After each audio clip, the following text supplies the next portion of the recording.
delloo ko place am looloo amoon kàddu yu ma amoon yu ma yëkkati salaamaaleykum.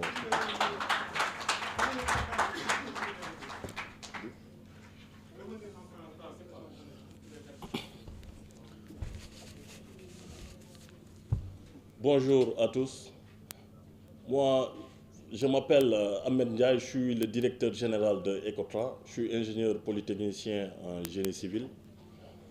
Bon, avant tout, je tenais à remercier et passer mes chaleureuses salutations à l'ensemble du personnel qui est ici présent et aussi nos honorables invités et vous les journalistes.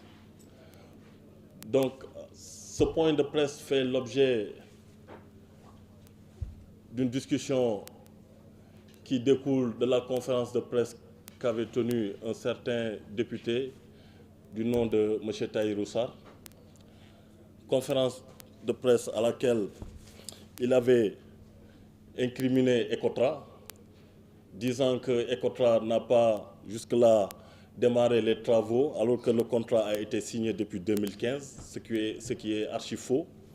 Et aussi, il dit que Diamniadio, il n'y a aucun réseau d'assainissement réalisé jusque-là. Donc, chose aussi qui est fausse. Et pour terminer, il dit qu'Ecotra n'a eu à enregistrer aucun résultat dans le cadre de ses travaux ici, dans le pôle urbain de Diamniadio.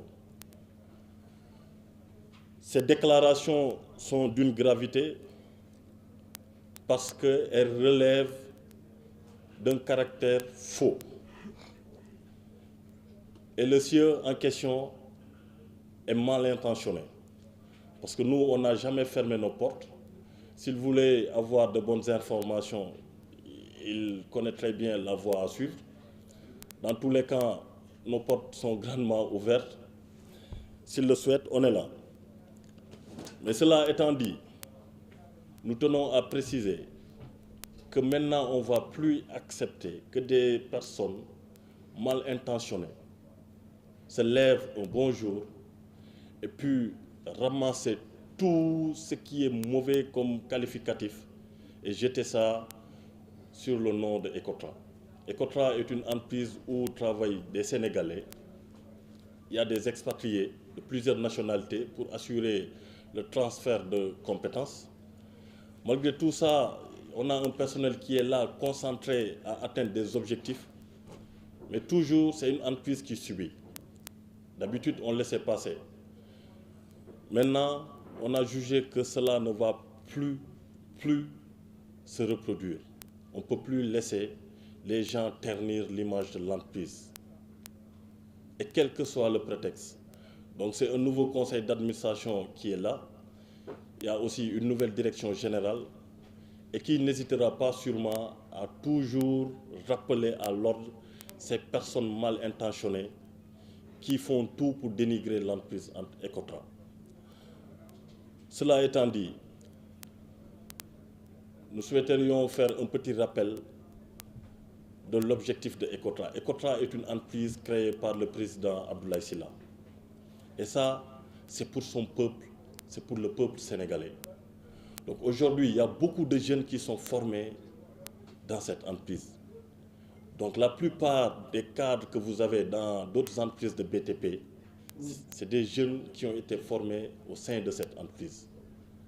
Donc c'est un investissement qui a été fait, pas pour seulement la personne du président Abdoulaye, mais pour le peuple sénégalais, comme il a l'habitude de le faire. Donc c'est quelqu'un qu'on doit féliciter, encourager et beaucoup prier pour lui et le soutenir. Mais pas dénigrer cette entité qu'il a créée et qui fait des résultats extraordinaires, ou sinon aussi tout faire pour dénigrer des entités parallèles à Ecotra.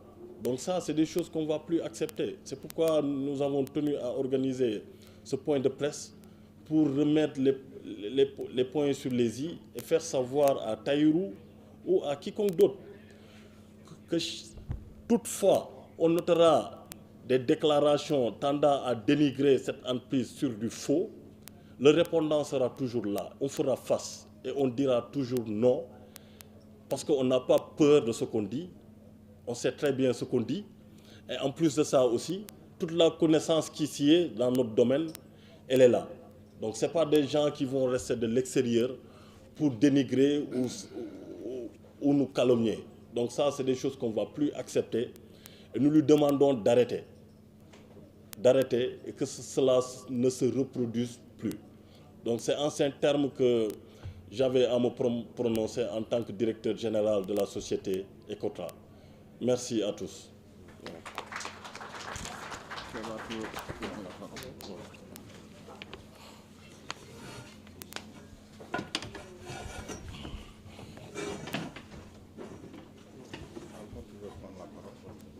Tu veux prendre la parole?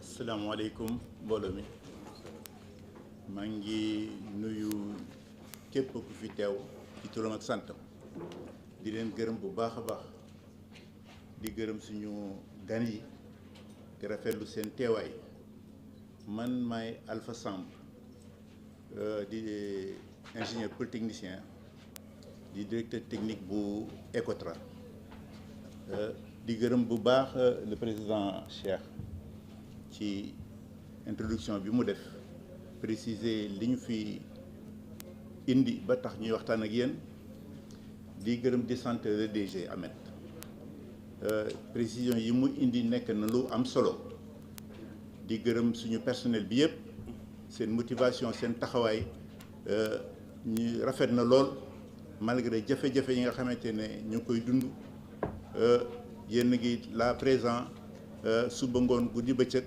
pour que entreprise Ecotra jëm ci kanam ñu ngi nuyu journalistes yi di leen gërëm di leen sant ci seen ni ngeen ñëwee wane na solo si nga xamante ne accordé ngeen ko waxtaan wi nga xamante ne Ecotra woote na ko pour leeral ay mbir président Cheikh wax na ko DG Ahmed wax ko li motivé jotaay bi dafa am benn député bu génn am lu mu wax lu rafetul te dëppoowul ak dëgg jëmee ko ci Ecotra yëg na fukki at ak benn ngi nii Ecotra ñu jox ko liggéey fii ci Diamniadio defu fi dara gasul suulu moo ko wax ba tax nee na mu saisir président de la République pour di ko laaj lan la fi Ecotra def loolu nekk wax joo xamante ne ji li mu ci jublu mooy yàq li mu ci jublu mooy gàkkal deru Ecotra te bu ko defee du Ecotra en tant que entité moo ko intéressé mais ki nga xamante ne moo sos Ecotra mooy Abdoulaye Sylla président wax na ko Abdoulaye Sylla ak Tahirou Sarr bokkuñu trajectoire bokkuñu gis-gis bokkuñu yéene ci réew mi